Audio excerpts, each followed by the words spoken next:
Unpacking the Toolbox is a production of Shondaland Audio in partnership with iHeartRadio.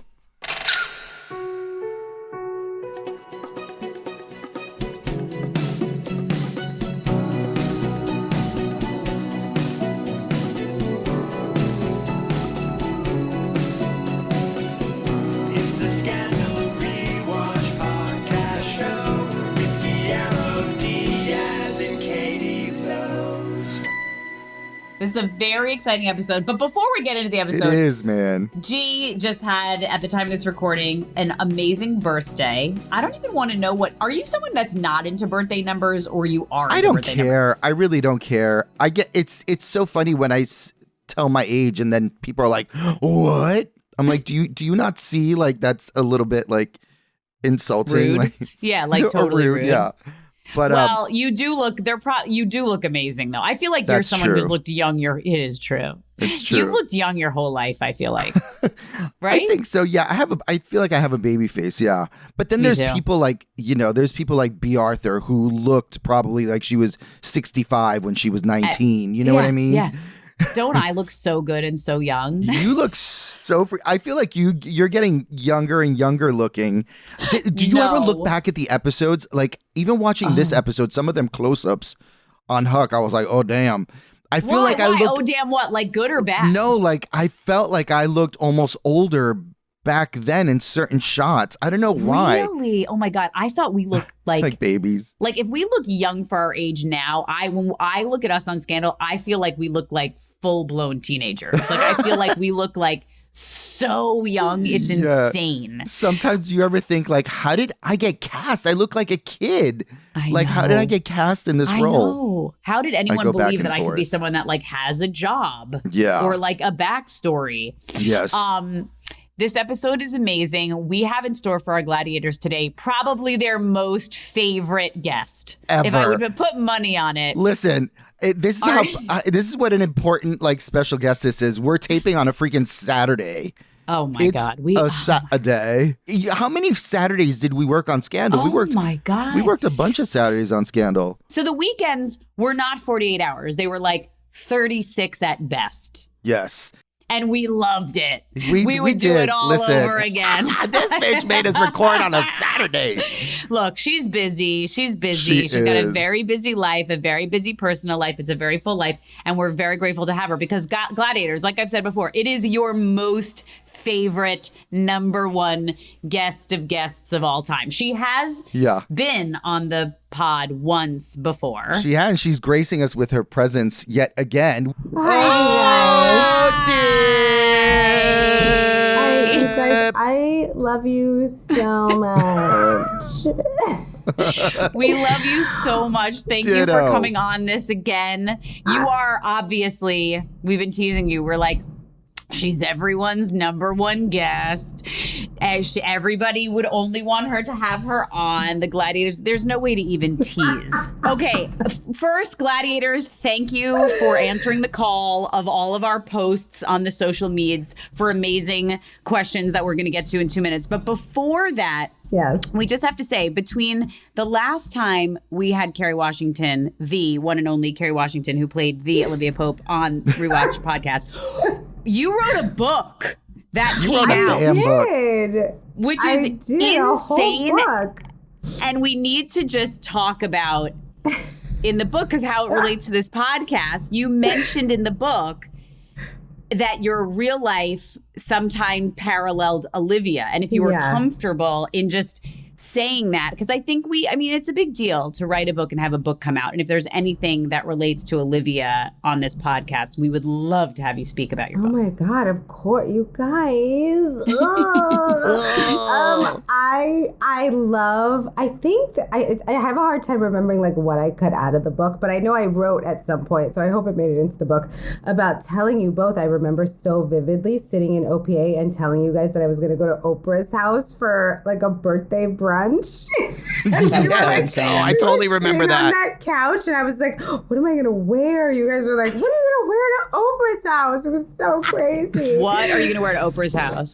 So it's just like those special memories of being on a rocket ship together and being like, can you believe our lives? Like, what are we doing?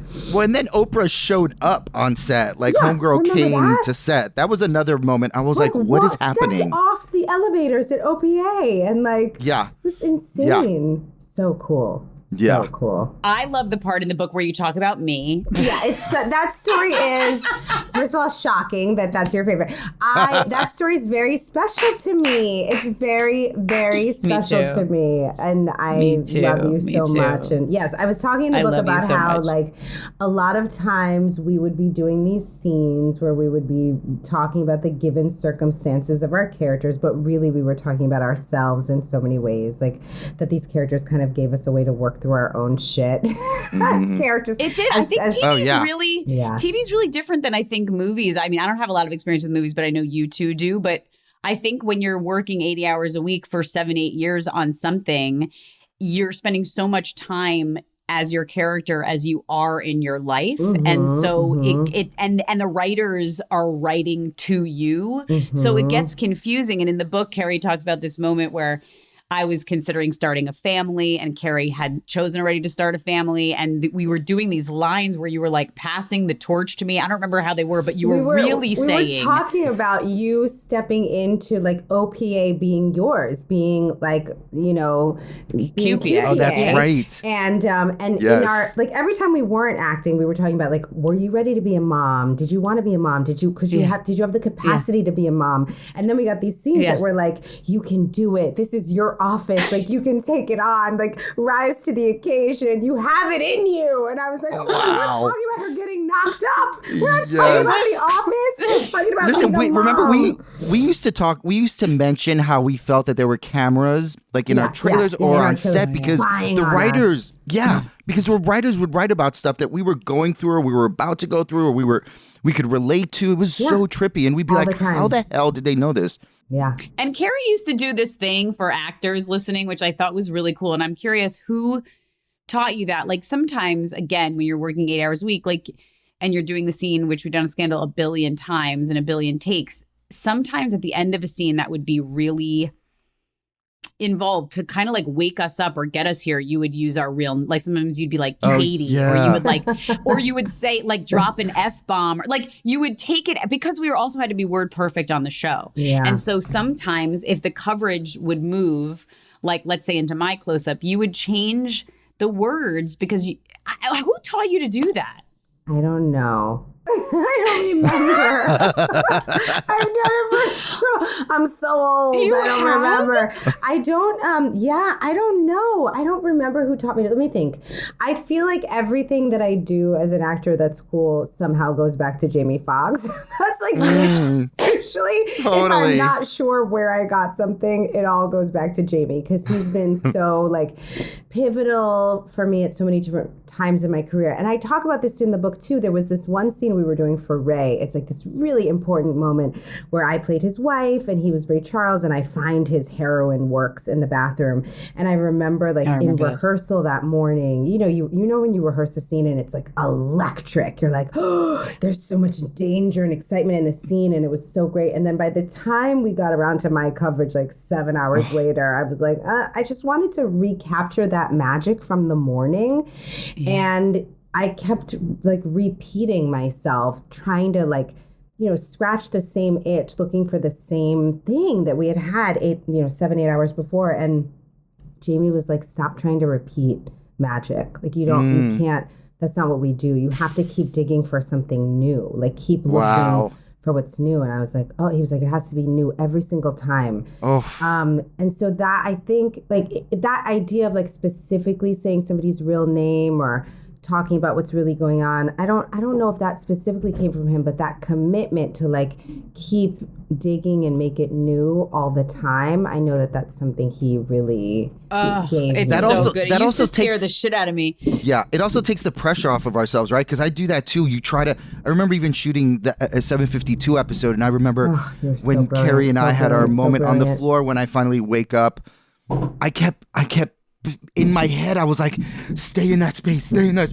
Instead of just sort of letting go and then letting whatever new magic, like you were saying, happens in the moment, I put so much pressure on myself, and then something gets lost in doing that. You know what I mean? Because I think instead we of don't have faith in those moments. Like we don't have faith that the magic is limitless. Like we believe like there's only this finite amount of talent or this finite amount of creativity available to me. So I have to hold on so tight, as opposed to like, no, I can, this is so woo-woo, but I can plug into this infinite creative source and trust that like, even if it's different, it's still going to be magical. And I feel like it's so important, because I get really stale when I'm just trying to repeat the same magic. So do I. Yeah. You gave me the most, I've always tried to hold on to it, and maybe it's going to happen here today, folks, but one of my favorite directors we ever got to work with on Scandal was Kerry Washington. And you gave me some sort of direction where you said something like, oh my God,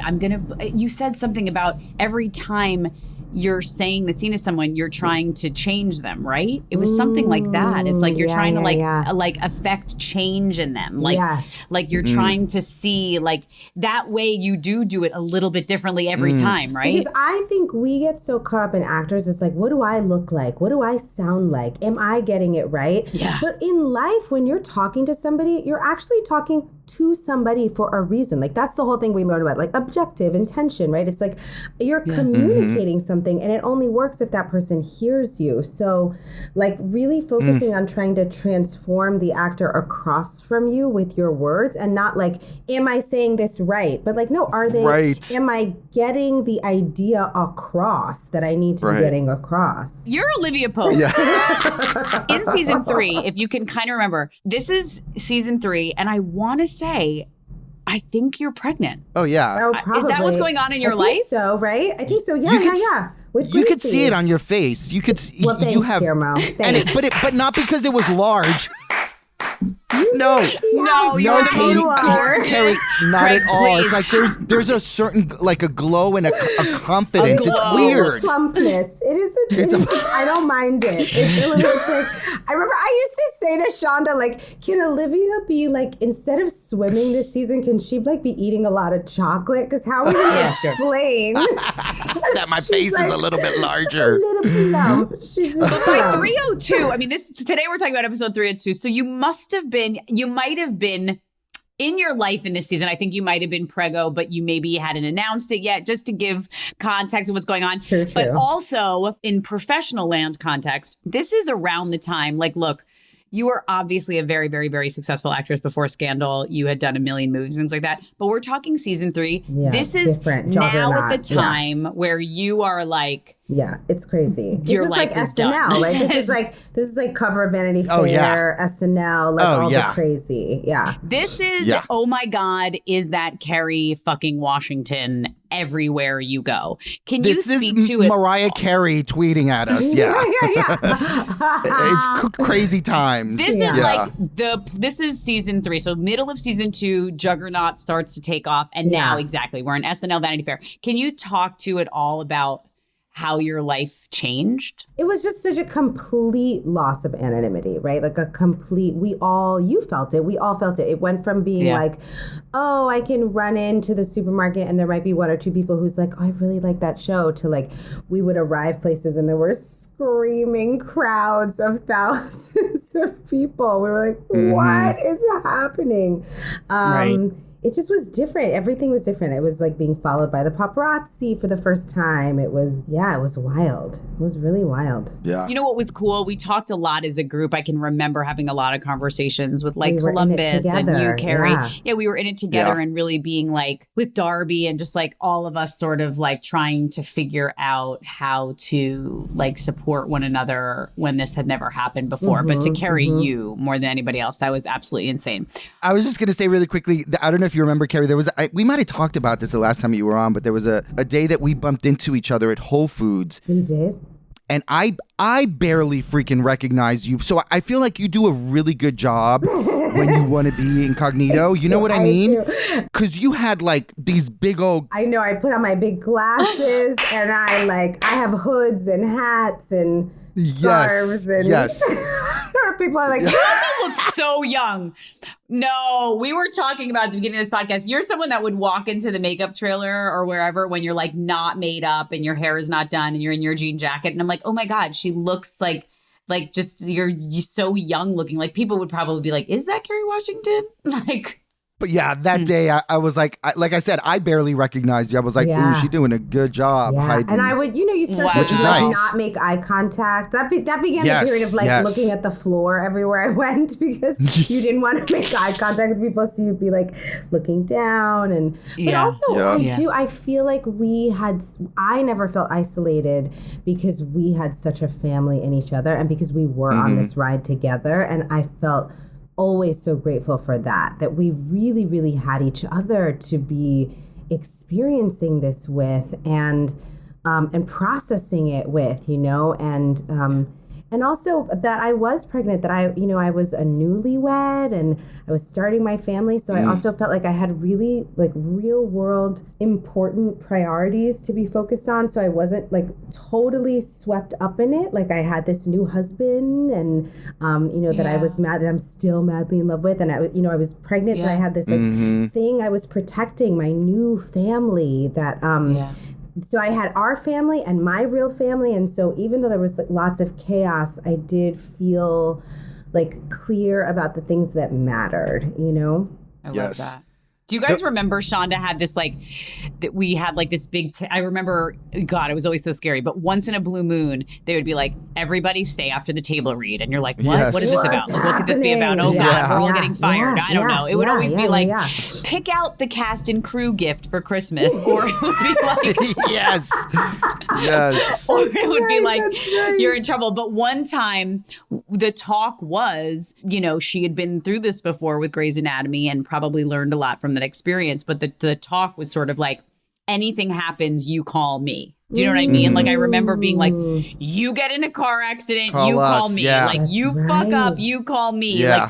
Like, I don't want to open up to something, in 2 days knowing that I could have helped. Besides the fact that, and look, we were all such goody two-shoe, like type A oh my people. God, when so I they hear really about other casts and what they were Right, I was like, we were so good. We were so good. Oh we my should God, have done a lot more drugs, apparently, when I talked to other casts. Anything. And we didn't do any all. drugs. And we only hung out with each other. We were so lame. Like every time we would get to like these gatherings where they'd be like all the hot shows of 2014, we're all together. It's like we didn't even fucking bother talking to any other cast ever. We just hung out with each other. And within our family, we also weren't like screwing each other. Like I tell people all the time, like the only time anybody was making out was between action and cut. Like there was no like hookups. Yes, There that's was a so lot of hooking true. up on camera, but off camera. That's it. That's so we were true. like back to our spouses, or our spouses were hanging out with us. Like Yes. It was very, very it was very R-rated on camera and very PG off G. camera. I would it just say was. G. Like G. It was G. Yeah, It was full very on G. like Disney Plus. Okay. We'll be right back, guys. Olivia fan burning questions for you gladiators who missed it. I'm sorry, but we put out the Pope signal to the gladiators who delivered very good burning questions for you about season 3. So we have both. We have some that we're going to read off, some questions we're going to read, and then some of them we're going to hear the person's voice. Oh, Because that's they left us fancy. voice. We're going to hear the They recording. left Yeah. us voicemails. Fancy. Oh my God.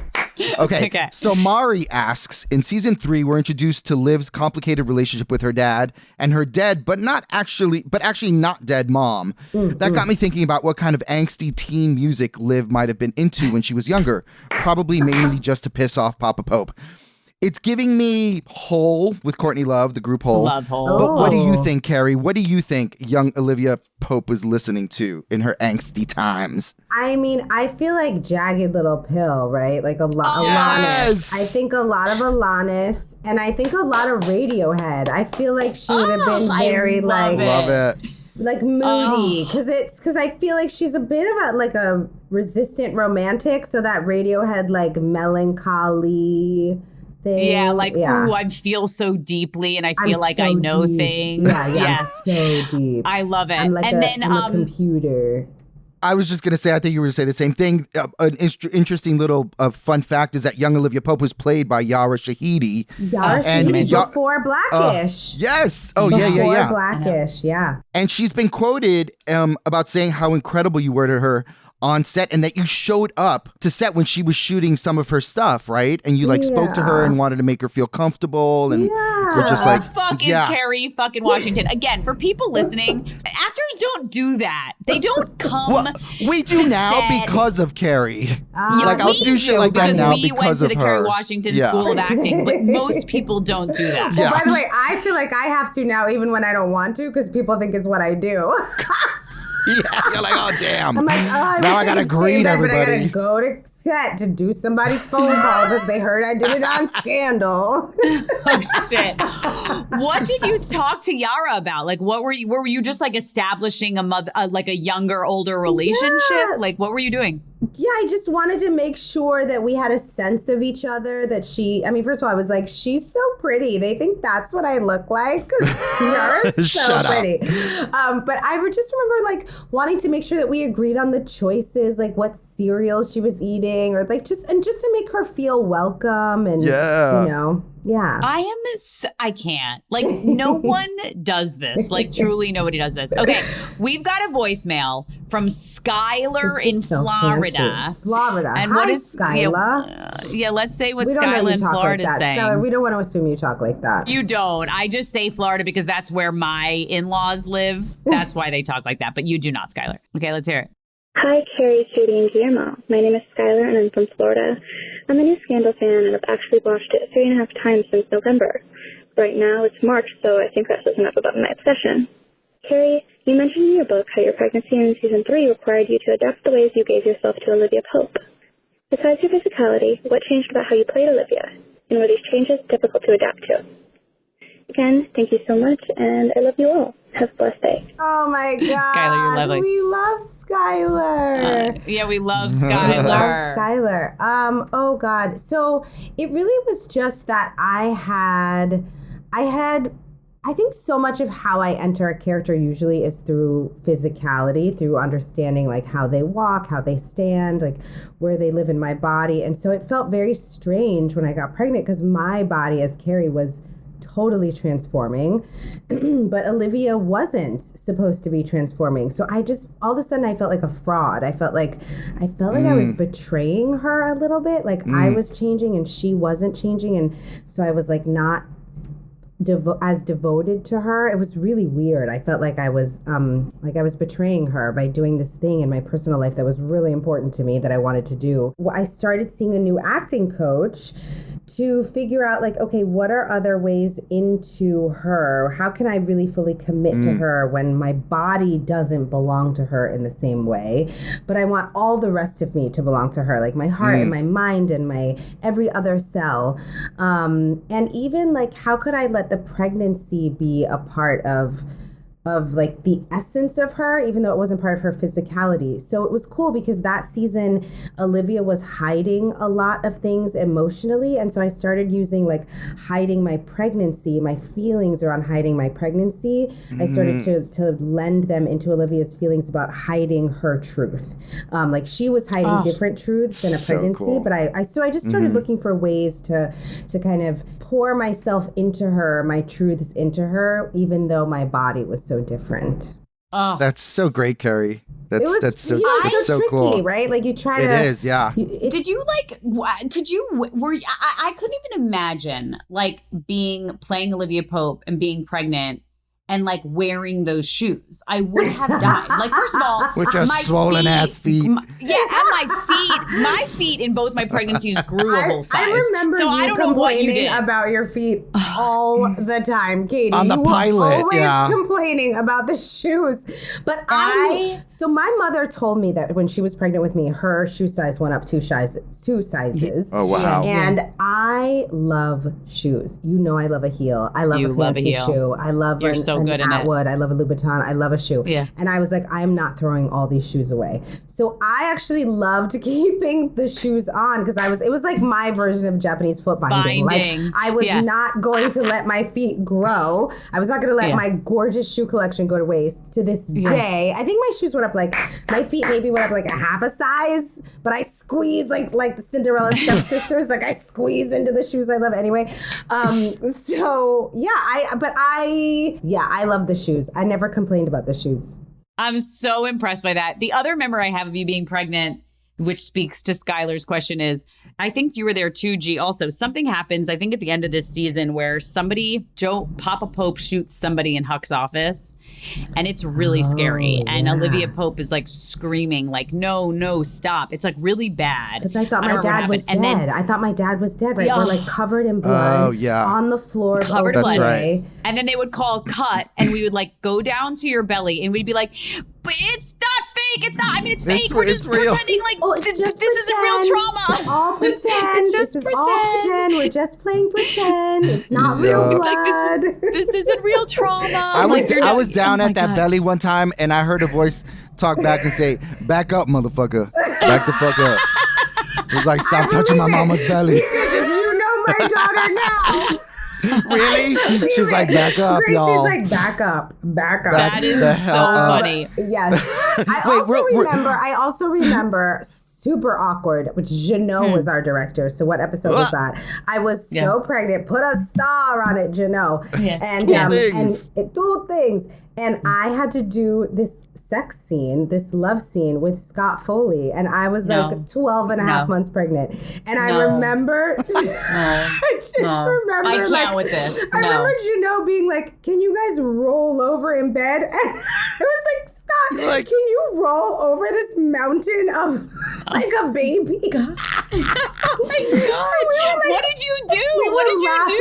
So we were laughing God. so hard. We're like in bed making out so bad. I just like also would go to my belly and be like, not your dad. Not your dad. We're like pretending to sexy roll over to our side, but Scott's like lifting his body up, like you can't see. I don't know if you'll be able to- himself like, hoisting himself to like leap over my belly to get to the other side of the bed. Oh my What? God. So stupid. But So this stupid. also, but you being pregnant also reminded me of all the wonderful food trends that you introduced to me. I'm sure to a lot of other people. I've spoken about it many a times. The first one was cauliflower and yes, and the raw organic sauerkraut with mounds of nutritional Japanese yeast. sweet potatoes. It's so bomb. good. Peas. She had So a good. peas period, Yes, a peas. moment where she was These obsessed were with my eras. peas. You know how Taylor Swift has Yes. eras? These were my food Yeah. eras. My But Kerry- peas with olive oil Yeah. and salt. My Oh, we went through a cauliflower whole with- thing of eating 100 almonds that were cooked in the microwave. Oh, the hot nuts. Hot Can nuts. we get This is hot the nuts? hot nuts Hot on nuts set. on More hot nuts.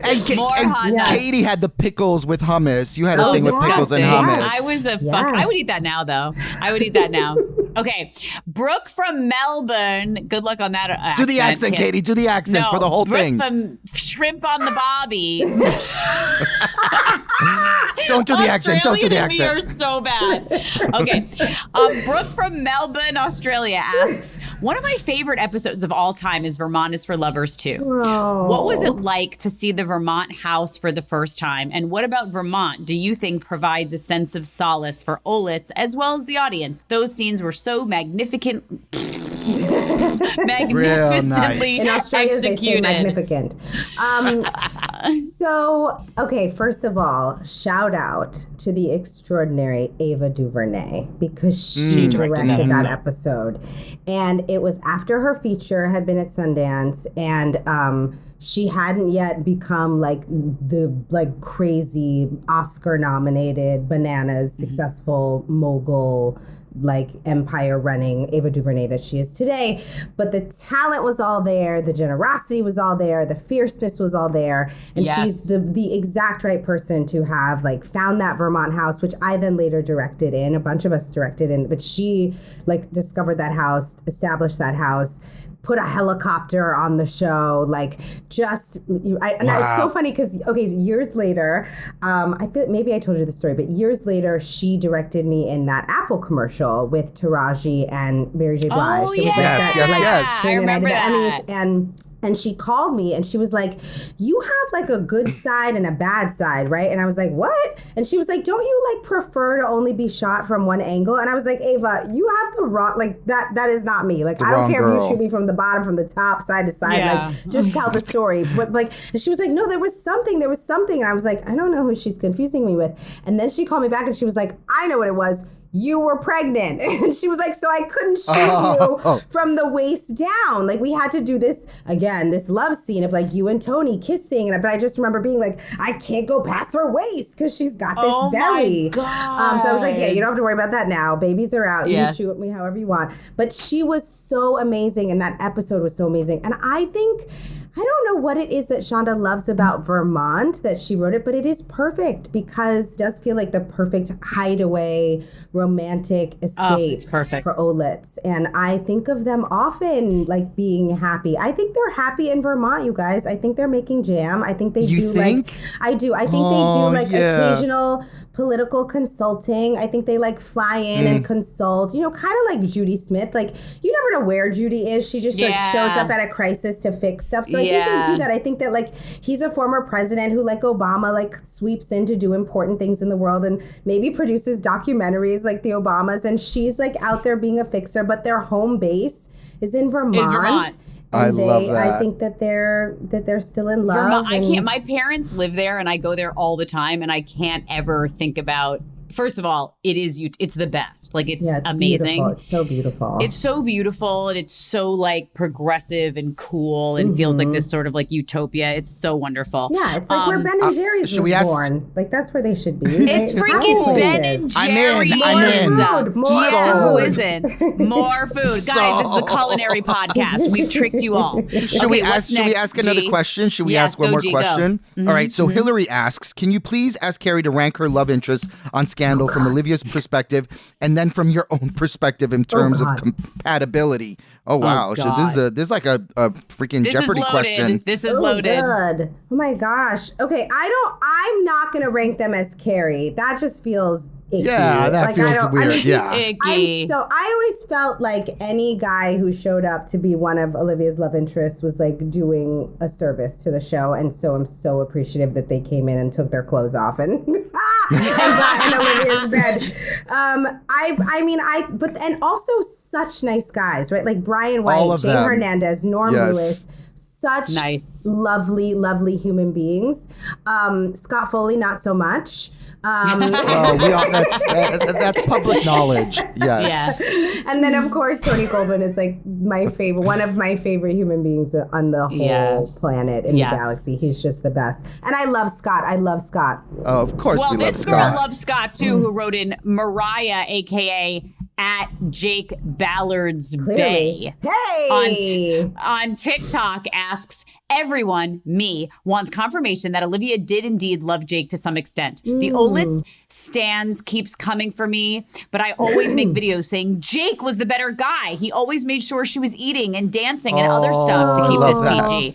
But she did love Jake. Like, that was her person, her bestie. She just wasn't in love with him like she was with Fitz. Maybe I'm just Delulu. Oh, Delulu. I love it. But if I am, I'm not the only Delulu gladiator for Olake. Thanks, besties. Thank you, Oh my Mariah. God, that was lovely. First of all, that was a beautiful dramatic reading. I agree with her. I think that Olivia and Jake really did love each other. I think she does love him. And I actually love that about Shonda's writing, that that you actually can have more than one person in your life, right? That like you can love more than one person, but your one final person that you end up with is the one final person you end up with, right? Like, I think that Olitz is Olitz, and I do in my mind and heart believe that they're happy together now. But I think that Olake was a real thing. And I do think that Jake, I think she's right. Like, Jake loved Olivia in ways that were really important, and he taught her a lot. They taught each other a lot. They really they had a different kind of intimacy that I think was really, really special. And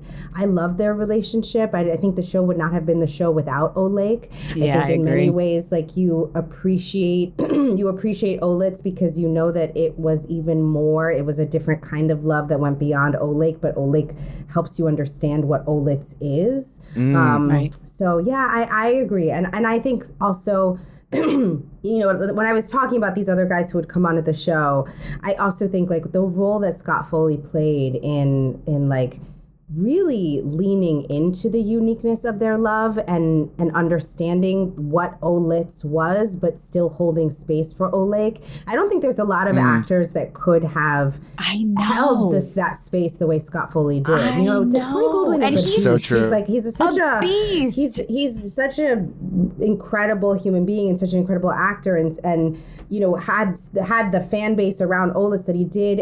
But Scott, it takes somebody with Scott's level of like talent and like he's so attractive and so likable and so accessible. Like you love him. Like you can't not love him. And that we needed an actor He's also like Scott. so like, pro in that level role. at it. Like he's made a whole. I feel like so much of his career has been love triangles. Yes. That's Like so Felicity, true. that's the whole show is like him, there's Speedman and Felicity. Like he's done that for between those two shows. That's literally 14 years of living in a love triangle. Oh It's my like, God. I think that's a superpower. I think it's a superpower to be somebody who like is very, very, very, very loved and very, very, very, very hated, and to hold that space of like I'm not threatened. I can hold all of that energy and just show up every day and be that and let fans like spin out of control because they love me so much or hate me so much. Like it takes a special human being to do that. And I just think Scott is he's the best. He's the best. best. Right? He's just like And a great awesome. director, and he directed us a bunch of he's times too on the amazing. show, and he was I learned so much from Scott Mm. as a director, and I would say I learned just as much from Scott when he wasn't directing about directing, because we would have a director on set, and I would look over at Scott, and he would be like, "Why are we doing that?" And I'm like, "What are you talking about?" And he's like, "We could be home an hour earlier if we put a camera here and a camera here and a camera here." And I'd be like, "Oh He's my so god!" Or good. we'd be He's rehearsing so a good. scene. We'd be rehearsing a scene, and I'd be like, "Well, I feel like my character would stand over here," and he'd be like, "If your character stands over there, Carrie, we are going to be here for another 2 hours." And I'd be like, "Got it." So he Got it, I'll stand over taught there. me, but also Wow, he yeah. wasn't like phoning it in. He wasn't like, "Don't stand over there because then we can't go home." He was like, "How can we make the scene work? And how do we be efficient Yes. and honor what's the happening? truth of the scene?" Yeah. We will be back with more after the break. Okay, wait. Before we move, we're gonna hit the episode really quickly, but I'm gonna do. Let's do a haven't talked about speed. the episode I know yet. that's only gonna be the last 5 minutes because Oh my that's how we God. do this. But wait, So cute. we're gonna do a speed round of the last like few questions that fans have asked because I want Okay. them to get them in. Okay, let's hear from Frankie in Ruby, Ontario. If Olivia could give her season 3 self one piece of advice, what do you think it would be, and how do you imagine it would have altered the course of season 3? That's all I have to say. Bye. One piece of advice, I think about like Vermont is for lovers. So I'm thinking about that episode. So I would say like, just trust that it's going to be okay. Like it feels like the romance trauma feels so overwhelming, but it's going to be okay. Love it. Oh, that's good. That's In the always end. good. That's In always the good end. advice. Yeah. Well, Conchita, homegirl Conchita asked, Yes. if there's one thing Carrie could change about Olivia, what would it be? Oh, wow. I wouldn't change a thing about Olivia because Me either. I love her. I love her messy, awesome journey. I just love her. I guess maybe, you know, and I think about like Carrie pregnant walking down the hall. Like I was trying to do the Olivia Pope walk. It was more like an Olivia Pope waddle. I remember like, I had like tension. I remember I had to go to like a physical therapist because my inner thighs were so tense because I was trying to keep my walk like an Olivia Pope walk. Even though my Damn, that belly was, Olivia like, Pope "Wah." signature walk is Oh not my fucking God. around. It was a thing. So I guess I wouldn't change a thing about her. I really wouldn't. I wouldn't change I love a thing that. about her. I love Me that. too. There's one question Ash? here. Yeah, ask Oh, it, go, Katie. baby, It's go. such a good. No. Yeah, Ash, aka it's Tony Braxton on Twitter asks, first, why is there no receptionist at Olivia Pope and Associates, and would you ever consider hiring one? We never trusted anybody enough to be a receptionist. Exactly. Yes. Agreed. We were all the receptionists, Yeah, right? there We was were no all the hierarchy. receptionists. Yeah, exactly. There was no hierarchy. It was very much like all for one for all. So having a receptionist would be like somebody working for us, but we were all working for each other all the time. Yeah. Yeah. We couldn't trust a receptionist, although Hell no. Quinn was kind of the receptionist season 1 and You half were in the season 2. beginning. I got people coffee. Okay, second, what do you think Olivia Pope would be up to these days, which we've already addressed? She's in Vermont. Yes. She's Judy Smithing. She's kind of going around consulting. Is she maybe also encouraging everyone to vote? 100% after stealing an election. She is. I do. I think she would. I think part of what Olivia, like part of the framework of who Olivia Pope is she really wants people to know that they matter. Like she really has so much compassion for people and she's so non-judgmental.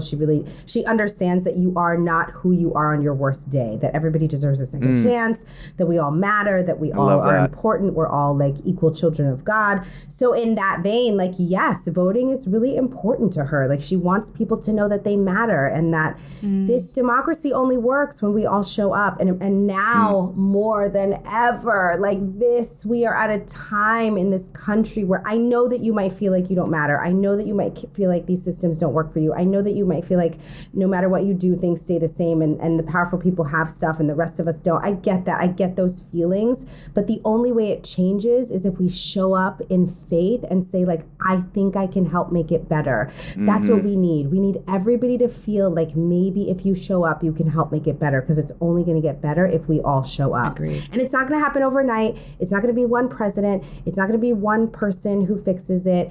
Like I keep saying to people, each and every one of us, we are the Olivia Popes of our lives, of our communities. Like we have the power to transform this world but we have to show up and we have to believe that. And we can't leave it to one president it's like all the little elections, the mayors and the sheriffs and the judges. And it's about just showing up and trying. We have to try. I feel like that's so OPA, right? Like over a cliff, like we have to be there for each other. Over a cliff for this place.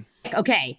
This is what we're talking about today, which we've got a few things that you can easily answer. It's episode 302, Guess Who's Coming to Dinner, which aired on October 10th in 2013. And it was written by Heather Mitchell and directed by Allison Leedy Brown. We love Allison Leedy Brown. Love her. Yes. Love Allison Leedy Brown. It was guest starring Norm Lewis as Senator Edison Davis, Stephen W. Bailey as Noah Elliott, Kate McGregor Stewart as Mary, and Kristen Carey as Brooke Foster.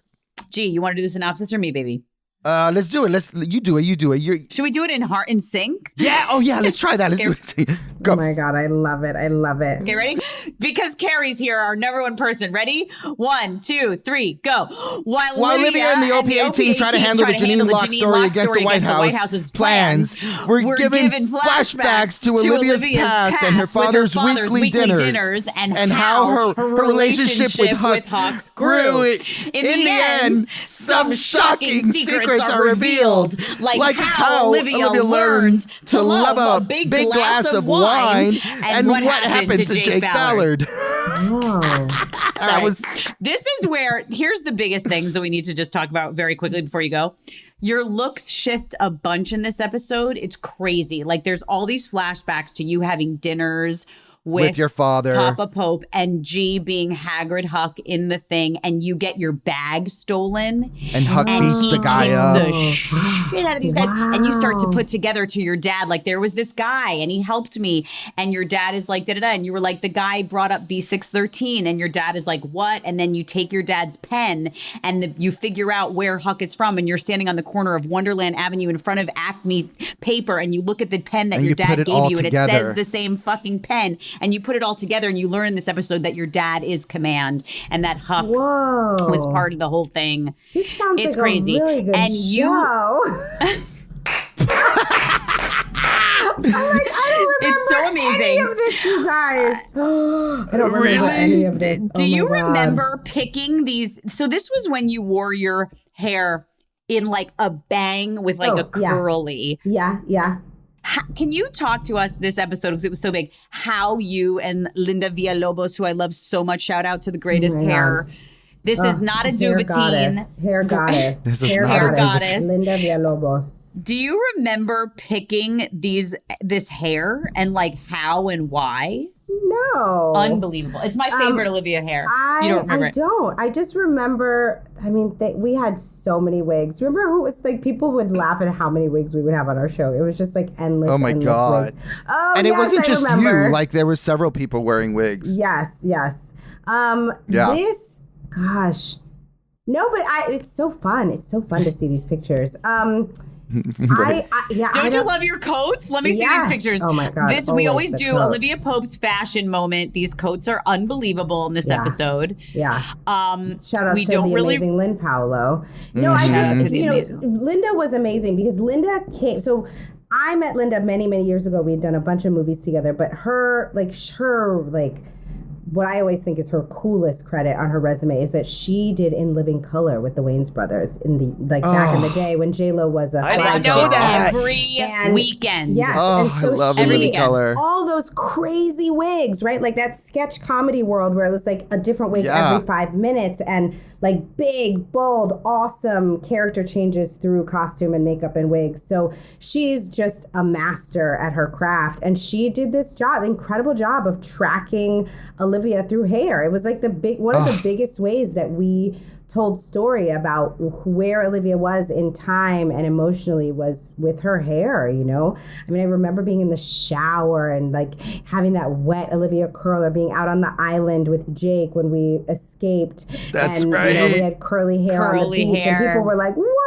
Like Yes. she really, she was so awesome. And in that doing run that. episode, remember the episode when you're running with like a camera in front of you and your hair is all like supernatural and beautiful? Yeah, the kidnapping was so messy. Yeah. We always do we do Kerry Washington School of Acting on this podcast where we talk about who won. Well, we do Olivia Pope fashion moments, which this episode really didn't have any like big things. But we always do Kerry Washington School of Acting moments where it's like who won the scenes of this episode. And you and Papa Pope have the most amazing scenes in this episode. It's so great. But then my favorite scene in the episode, actually, if you remember shooting this, Huck slams Olivia Pope up against a car and has her jaw like this because he finds out that your dad is Command and is the person that took his whole life away and threw him in a hole and all of this, right? Like, do you remember shooing that? Nope. Does either of you remember shooting that? I remember you know what? I remember being really disturbed and upset that I had to do that Huck had to do that to live, because I felt it wasn't right. Like if it didn't feel correct for Huck to react that way and put his hands on her. I remember having a problem with that, but you can't. But that's all you remember. Do. The last best part of this episode really is that we learn in these back flashes, you're having dinner with Papa Pope in his house, and he's like, would you, he's making this like ridiculously amazing steak or something, and he's like, would you like wine? And you're like, ugh, I don't drink wine. And of course the whole audience is like, Olivia Pope doesn't like wine? Like what the fuck? Yeah. And then he's like, it's because you've never had good wine. And then he pours you something that's delicious, and we see, which I thought was so brilliant, but we see for the first time, it's like your acting in this moment is like, it's like the nectar of the gods has like touched your mouth, and we That's see the minute right then Olivia and there Pope falls in love with wine. where Olivia Pope got her obsession with red wine, and we get to see it, and that she only likes good wine, and that was something that was introduced to her by her father, and that was something that didn't used to happen in her life. She didn't used to chug goblets of red wine. I mean, it was like so fucking hilarious. Shout out to our Scandal writers. I love that they wrote stuff like that we got to build. I love that our show was always moving forward, but always moving backward. That as we were like, progressing plot, we were also filling in the past all the time. Yes. That was sort of the DNA of the show. And I love that. I love that we're always kind of growing our roots and our leaves, right? Like constantly with these characters. Oh, that's so well put, Kerry. Yeah. It was so fun. That's so true. That's so fun. true. So I am well so appalled at how little I remember, but it was the whirlwind of these 16-hour days of it was such a high volume of material that I was having to metabolize all the time that it was like in and out. Like it was really, I think about it, I'm like, I feel like when people talk about how they don't remember stuff when they channel, like, like people who channel ancestors or they're like hypnotized. They're like hypnotized. They're like on a different plane. Like I was you had to have been like that through me constantly. I was like this vessel. Had the most lines probably in the history of television. 90 pages. It's so funny because now anytime that I'm on a set and somebody's like, ooh, today's a heavy day for you, I laugh. I'm like, and you're like, this is heavy? Are you kidding me? Yeah, it's like kidding me. Or like the other day on the show I'm on a half-hour comedy, and I do these Prison. Shout out on Prison. It's so amazing. And my character does these really fun like little monologues on Instagram. And the other day we had an actor who we had an emergency on set, and so they were like, we had to pivot, we had to shoot something else, and they were like, do you think you could memorize the monologues? And I turned to Sherry, who's my makeup artist on Prison, who was also my makeup artist on Scandal, and I was like, Sherry, do you think I can memorize the monologues? And she's like, give her 10 minutes. Like, it's so crazy. It's so crazy. Yeah. Wow. But you also, you have to let that stuff go. It has to go in and out, it can't or else stay. you don't have the bandwidth for something new, right? Yes. Like, I think Katie's the only actor I know that can recite a soliloquy from a freaking play she did like 10 years ago, that's word for word. Anything early on I've still got, but I couldn't tell you, like, and everything else is put into the short-term bank and like in and out it goes. I think part of that too is also being a mom and a wife, right? Is that like I wasn't, at a certain point, I didn't have the luxury like in college where you would remember stuff and you'd live with it and you'd sleep with it and you'd go home and stay in church. Like I remember when I did Last King of Scotland, like I was that character all the time. I was like in my hotel, like I was her, like non-stop all the time. What a nightmare! But I couldn't do that on Scandal. Like I had a newborn or like a toddler and a newborn. Like I wasn't gonna go home and be like, it's my name on that door. Like you gotta let that go. And be like, like, can you imagine Namdi's face if I was like, it's my name on that door? I would have been like, It's handled. All Cylinders people, let's go. Let's go. Solid Food starts this week. All Cylinders. And my kids would have been like, no. Oh my God. I don't think we forgot anything. G, did we forget anything before we let? No, I think we got everything and then some. You guys, this was next amazing. up, listeners, episode 303, Mrs. Smith goes to Washington. I don't remember what the hell that is or who we're talking about. Oh, she's the one that makes a bomb and straps it on her body. Oh, Kerry, do you remember that? I do remember that. I remember all the lasers and the Yes. Wow. Yes, And you go to the window. Yes. That was a really intense episode. Yeah. I mean, Kerry, thank you Thank so you, much Kerry. for being We our love you so first much. person to come and do audience participation. It was the best. Having you, was so Gladiator, sending fun. question is the greatest. So fun. And someday when you rewatch, I really think you're going to do it when you're like 80. We should do it all together. We should have like a hang and watch like a bunch of episodes together. Fun, Kerry, because you don't really remember any. Like I don't remember any of it either, and I had nothing compared to you. But Quinn comes in, and I'm like, what? Yeah. What am I doing? Wild, right? Like we just got to the scene where Huck and Quinn like hook up for the first time, and I didn't know that was coming. Did you, Guillermo? No, at all. We have no idea what's happening. I mean, all. it's so Oh my fun. Gosh. You guys, can we also, I know we keep saying it, but it's so overdue. Like, I miss you guys. We need to get together. I Somebody know, call like in George person, Newbern. yes. I'm like, yo, we need to, and it doesn't need, we should just have a dinner. It's so Yeah. I think we need to have like an East Coast and a West Coast because I know that's where I get into it. It's yeah. like, not everybody's here, not everybody's there. So maybe we just need to do like, we're going to do an East Separate Coast coasts. and a West Coast. And a West whichever one you Coast, can whoever's make. there. Yes. Yeah. I Let's love do it. that. Everybody get Carrie's book. Everybody watch Yes. Unprisoned. Oh, yeah. So Thank good. you. Thank Everybody you, thank you. rewatch Scandal on Hulu. What else? Am I missing any of the plugs? No, we good. No, we're good. That's it. We had That's out. Carrie Washington on. Thank you, Carrie. We love you so Thank much. you, I love Carrie. you We love you so guys. much. You're the greatest. Over a cliff. Bye. Bye. Thank you guys for joining us on Unpacking the Toolbox. If you enjoyed the show, please subscribe, share with your friends, rate, or leave us a review. Scandal is executive produced by Sandy Bailey, Alex Alche, Lauren Homan, Tyler Klang, and Gabrielle Collins. Our producer and editor is Vince DeJohnny, with music by Chad Fisher. Scandal is a production of ABC Signature, and you can follow along by rewatching Scandal on Hulu. Unpacking the Toolbox is a production of Shondaland Audio in partnership with iHeartRadio. For more podcasts from Shondaland Audio, visit the iHeartRadio app or anywhere you subscribe to your favorite shows.